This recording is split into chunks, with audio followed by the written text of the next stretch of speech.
Grand Rising Synchronized Souls, and welcome to your Elemental Soulscope for Aries season. Fire signs, this one is for you. Fool, King, Monk, Nun, Vampire. There's so much happening right now.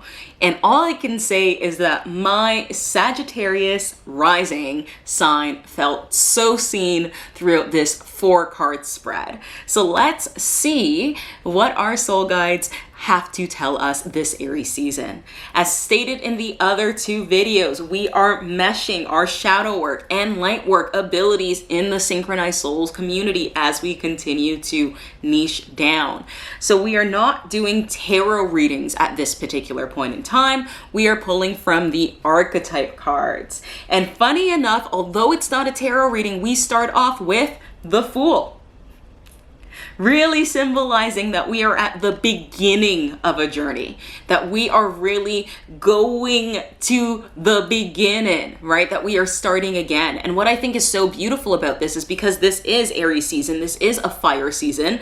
Again, fire signs, some of y'all are Aries, which means you recognize that your season is just beginning and we're starting back up, right? The beginning of the astrological year, the beginning of Spring Equinox, the first full moon of the year, really recognizing that things are shifting.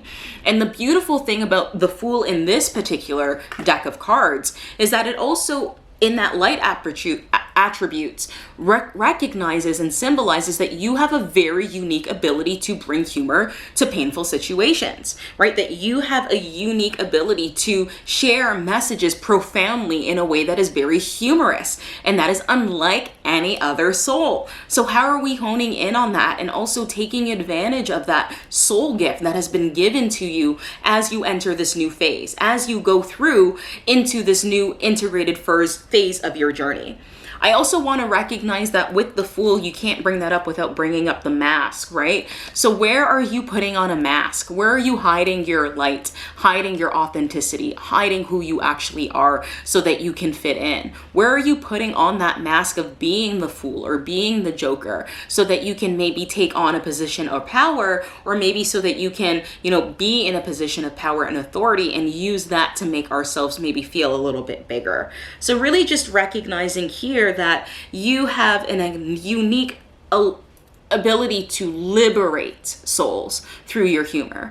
We want to ensure that we're not going into those shadow attributes and using humor to bring other people down, right? Or using humor to deny the truth, right? To deny the emotions that we're feeling or the shifts that are occurring. That is not really where we're at in this phase of our journey. And I say that because we go into King next. And I've been telling people this year, I am a wealthy man, right? And that is really the vibes of the card is Emperor, really recognizing that you are now enlightened, right? You have a unique ability to take on this leadership role and to do so taking charge, right? To do so knowing that we're going to be calling on that divine masculine energy. And maybe you're questioning, things. Maybe you're inviting too many external opinions in right now, and they're causing you to question your role or for you to question the phase that you're going into. But really just reminding ourselves that the reason why King is coming up is to remind you that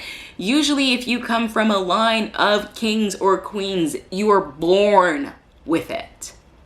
So can we just repeat that again?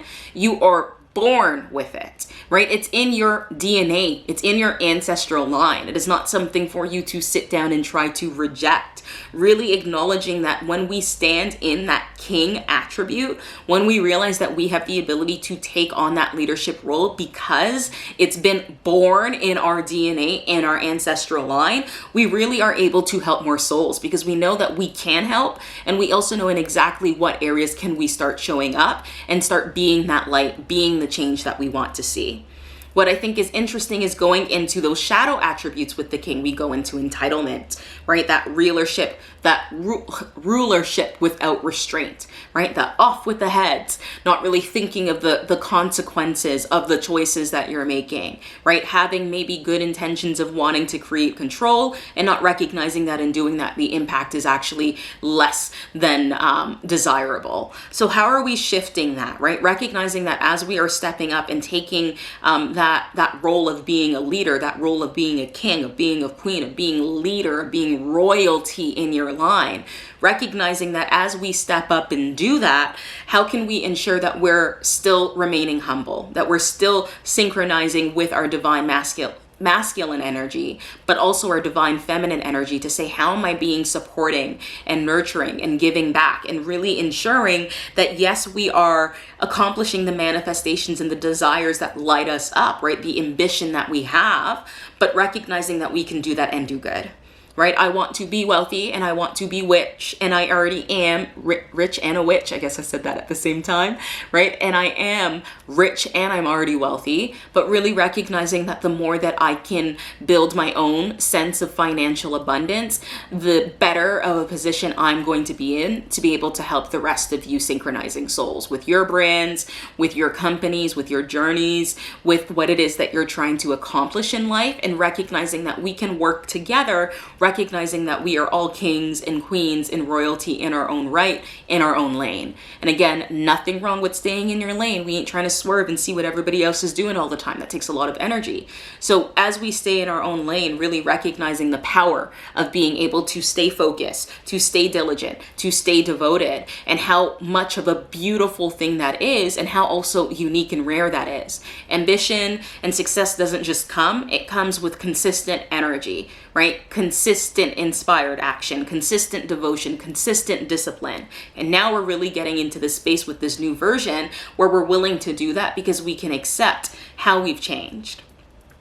What I also think is important, just before I move on to the next card, another thing that just popped in very quickly, is really recognizing that this leadership role can be in a company, it can be in a community, and it can also be in your family. And I really just felt like that was important to say to y'all, especially being the fire signs that you are. Maybe you go straight to that business mindset. Maybe you go straight into that, that career place, but really recognizing that you can be a leader within your family. You can be a leader within your community. And how can we start doing that as well? How can we even start being leaders to ourselves, right? And really embodying the things that we're asking other souls to embody.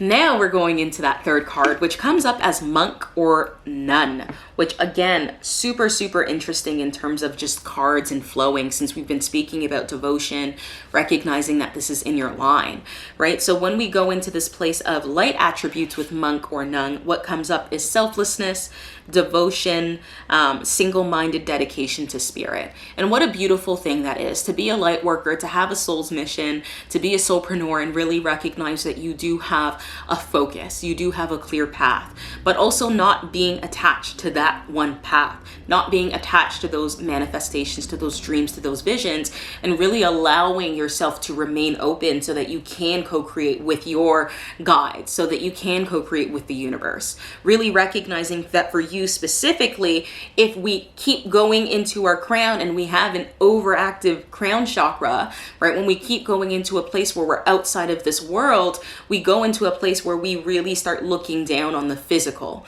right? Looking down on the humans that are around us and the situations and the things that we are experiencing. And really we forget that we're here to experience it all, not here to place any judgment on the shadow as it occurs, or on souls who are reflecting their shadow onto you, but simply recognizing that you have the ability to do something different and to shift and to change and to move because you are empowered, right? You are not a victim. Things are not happening to you, right? They're happening for you. And with that shifted mindset, there comes all of these new open possibilities and timelines and spaces that haven't existed previously.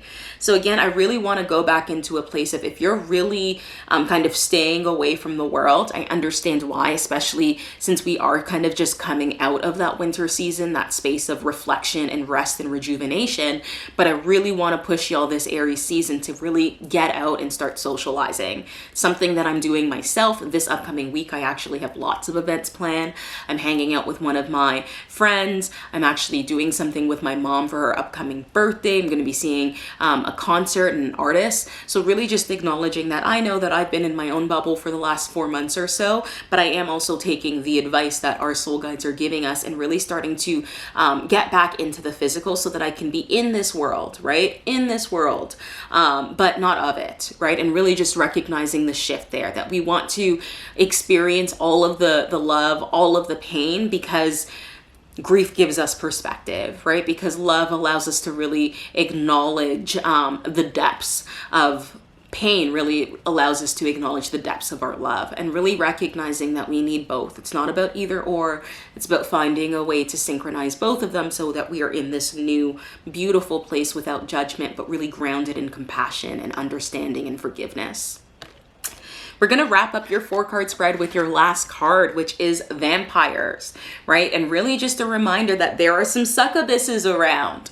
They see you shifting into this new way of being. They see you going into this new space, and they want piece of the action, right? They want to remind you that they knew you and that you were here from day one and that y'all grew up in the same places, and really just asking yourself, are they depleting your physical energy, right?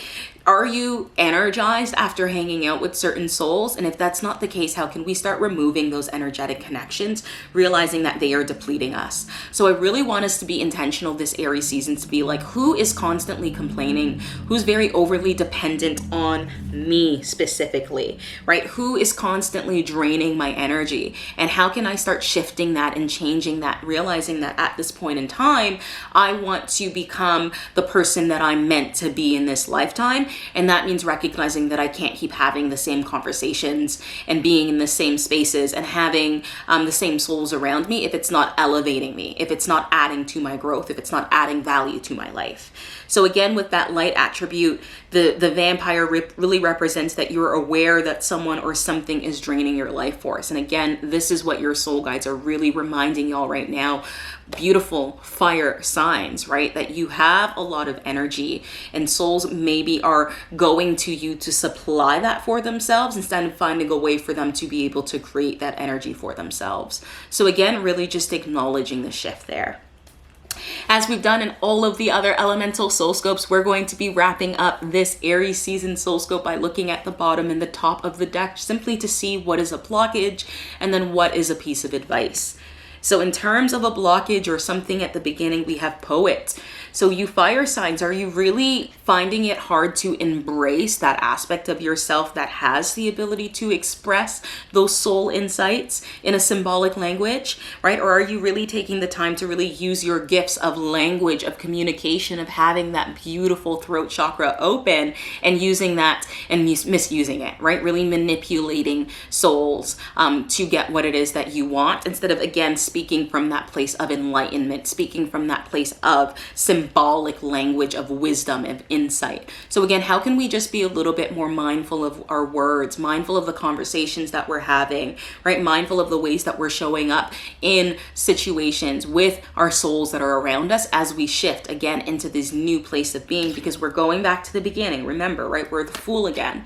And now that we are, it means that we want to start being a little bit more aware and mindful of our language, of the conversations that we're having, and how all of that really either aids to our growth or is triggering us to maybe awaken or heal in ways that we did not anticipate previously.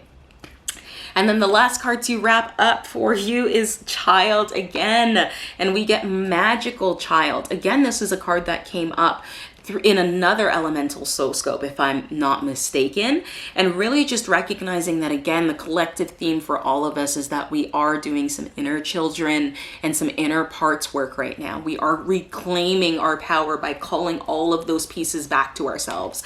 And that means also seeing magic around, seeing the beauty around, allowing ourselves to be open so that we can be surprised, so that we can co-create, really not moving through life with that filter filter or that limit of expecting negative things or expecting bad things to happen, or moving through with a pessimistic perspective, and really starting to shift into a growth mindset, into an abundance mindset, into a space that allows you to really recognize that everything and anything is possible, right? And if you really, truly, wholeheartedly believed that anything and everything was possible, it would be easier for you to surrender to the unknown, knowing that you're not surrendering to just the bad, you're also surrendering to the good, and also starting to remove those vocabularies of good and bad, and starting to move into a place of I'm surrendering to all of the pleasant experiences and all of the unpleasant experiences, knowing that both aid to my growth, knowing that both is happening for my highest good, knowing that both has allowed me to get to this particular place of my journey where we are going back to the beginning with Aries season, where we are starting again with that spring equinox, where we are really reclaiming our power and reclaiming our purpose with this new clear vision that has been unraveling throughout the last year. So again, I want to remind you all that I'm so fucking proud of you for the work that you are doing. I'm proud of you for the way that you choose to show up and the way that you are choosing to show up. And as always, if these messages do resonate with you, please do like, comment, subscribe, and share with souls who need to hear this message this particular Aries season. As always, I love you all, and I hope you have a great rest of your day. Bye, friends.